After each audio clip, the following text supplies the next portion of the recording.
ओम शांति। दीपावली के पावन पर्व की सभी दर्शकों को बहुत बहुत मुबारक और नए वर्ष के शुभागमन की बहुत बहुत शुभकामनाएं। हमारे पर्व हमें बहुत ही जागृति देते हैं, खुशियाँ, आपसी मिलन और मौज तो हम बनाते ही हैं, लेकिन उसके पीछे के आध्यात्मिक रहस्यों को जान कर के जब हम मनाते हैं तो वो एक आंतरिक आनंद और अधिक हमें प्राप्त होता है। दीपावली के पर्व पर रोशनी की जाती है, घर की सफाई की जाती है और आपसी संबंधों में मेल मिलाप का लक्ष्य रखा जाता है। विशेषकर हम सभी तो जानते ही हैं कि यादगार जो रीत रस्में हैं उससे बाह्य स्तर पर तो फायदा है ही है।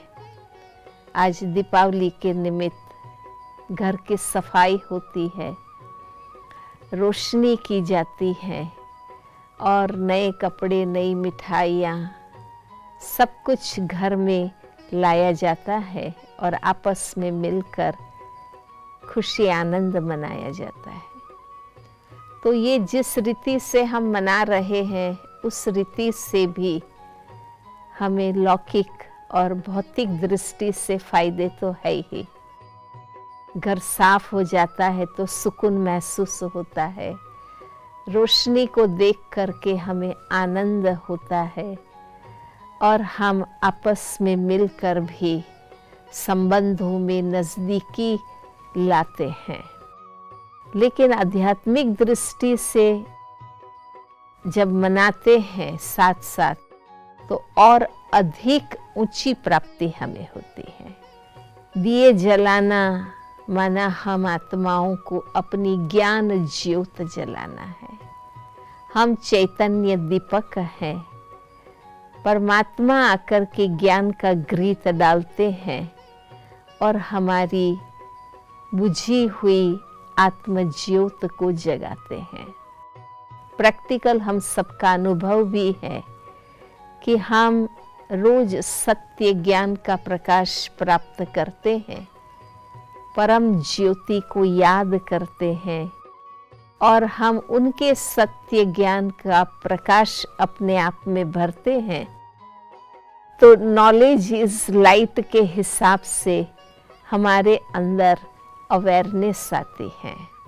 जब से हम बाबा के बच्चे बने हैं हमारी ज्योत जग गई है, हमारे मन के अंधकार मिट गए हैं, सद्ज्ञान की रोशनी मन बुद्धि में फैल गई है और हमारा विवेक जग गया है।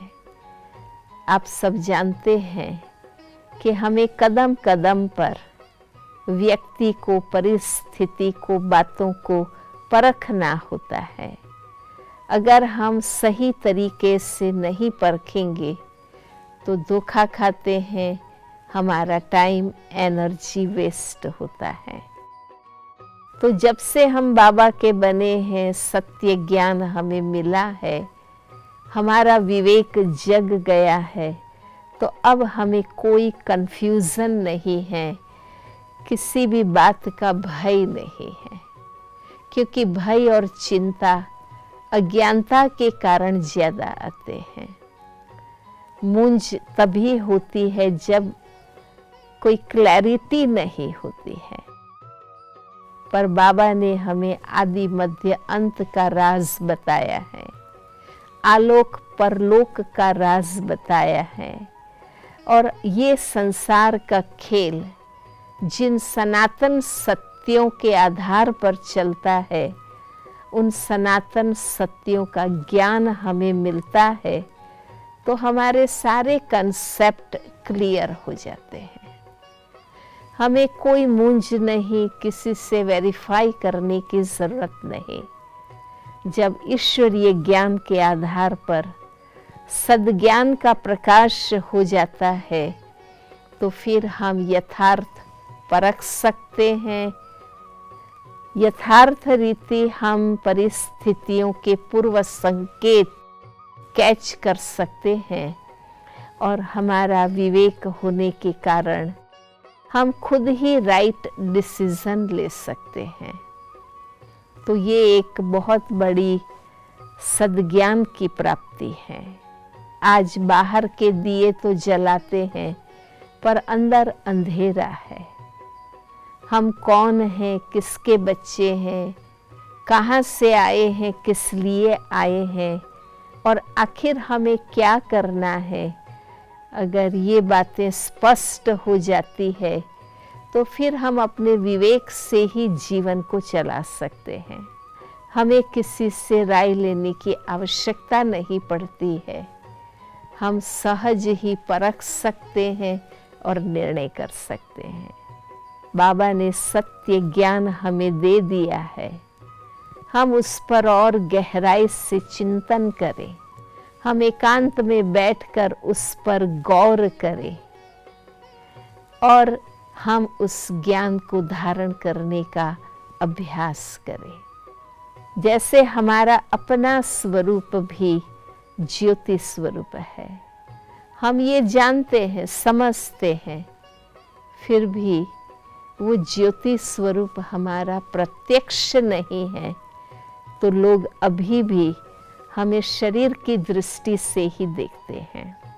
इस साल हम ये सभी संकल्प करें कि हम अपने ज्योति स्वरूप, आत्म स्वरूप की स्मृति में इतने रहें निरंतर कि हमारा साधारण शरीर छिप जाए और चमकती ज्योति बिंदु आत्म स्वरूप हमारा प्रत्यक्ष हो जाए। शरीर को देखते हैं तो लोग हमें साधारण समझते हैं, लेकिन अगर हमारा प्रकाश स्वरूप ज्योति बिंदु चैतन्य आत्म स्वरूप हम प्रत्यक्ष करें तो अवश्य लोगों को हमारे द्वारा दिव्यता का अनुभव होगा।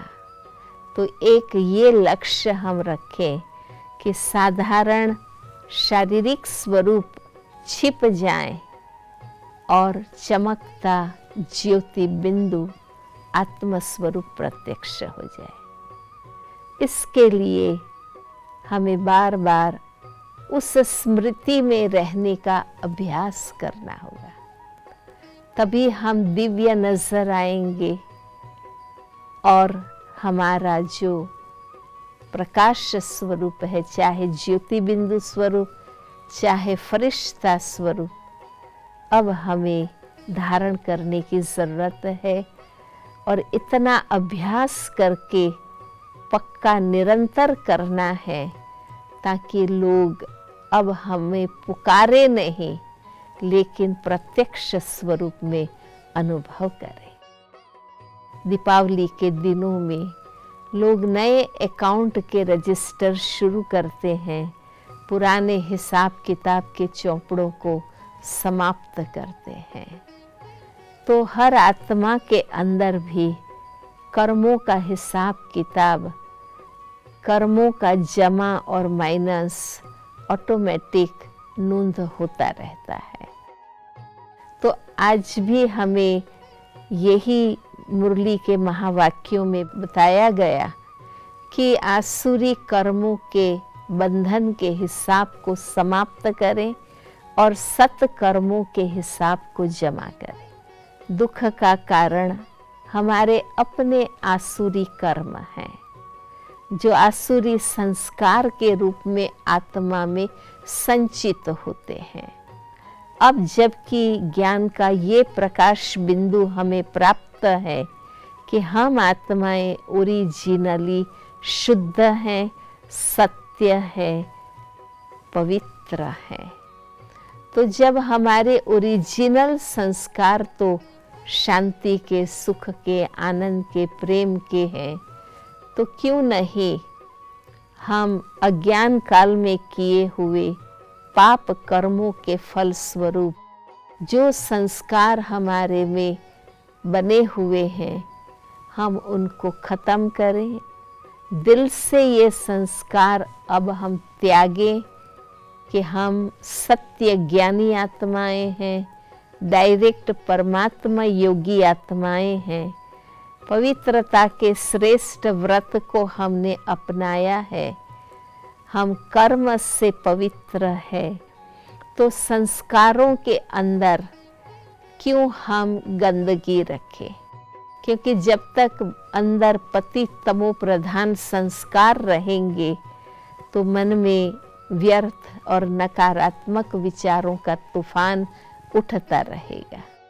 तो हम अब लक्ष्य रखें कि एक तो नए पाप कर्म हमें नहीं करने हैं, जो किए उसके हिसाब चुकाने में ही कितना तकलीफ हो रही है।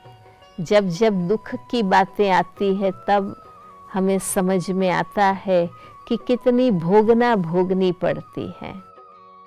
तो एक तो हम ये लक्ष्य कर लें कि हमें नया कोई विकर्म या पाप कर्म नहीं करना है। जो इस जन्म में पाप किए हैं हमें सच्चाई से लिखकर बाबा को दे देने हैं। ज्ञान में आने के बाद भी अलबेलापन और गफलत के कारण छोटे मोटे पाप, भूलें, गलतियां, अवज्ञाएं होते रहते हैं, जो एक सूक्ष्म बोझ बनते जाते हैं, आत्मा के शुद्ध स्वरूप को प्रकट नहीं होने देते हैं। तो हम सच्चाई से बाबा को ये बता दें और फिर न करने की दृढ़ता करें। परमात्मा को बताने का मतलब ही ये है कि हम सच्चाई से अपने जीवन की किताब खोल दें और विकर्मों के हिसाब को खत्म कर दें, नए ना करें, और इस जीवन में जो किए हैं, जो बार बार याद आते रहते हैं और हमारी योग के लिंक को तोड़ देते हैं, तो हम सच्चाई से अपनी जीवन कहानी बाबा को लिख दें और दृढ़ता करें कि फिर वो भूलें हम जीवन में ना करें। और तीसरी बात बाबा कहते हैं कि जो विकर्म का हिसाब जन्म जन्मांतर से चलता आ रहा है, उन विकर्मों को योग बल से भस्म करें। अपने ज्योति बिंदु आत्म स्वरूप को अनुभव करें, उस परम ज्योति के प्रकाश में अपने आप में लाइट और माइट धारण करें, ताकि विकर्मों का बोझ हल्का होकर खत्म हो जाएगा। तो हमारे लिए तो यही कर्मिक अकाउंट के रजिस्टर को क्लियर करने की बात है।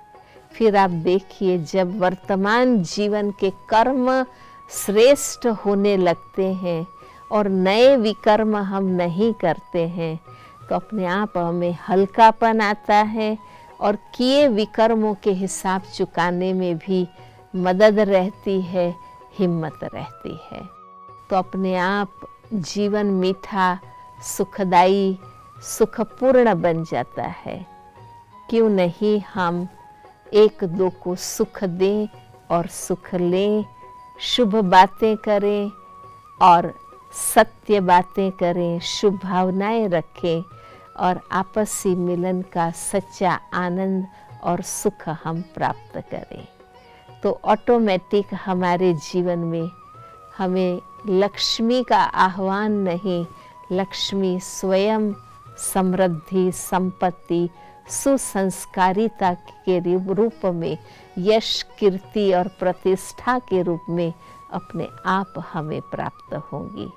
तो 2020 की ये दीपावली का पावन पर्व हम 200 नाखूनों का जोर लगाकर आध्यात्मिक ज्ञान की दृष्टि से मनाएं और अपने आप को आने वाली नवयुग, सिर्फ नया वर्ष नहीं लेकिन नवयुग के योग्य हम अपने आप को बना दें, स्वयं परिवर्तन कर देवता बन जाएं और विश्व को भी स्वर्ग बनाएं। बहुत बहुत फिर से आप सबको मुबारक हैं, शुभकामनाएं हैं। ओम शांति।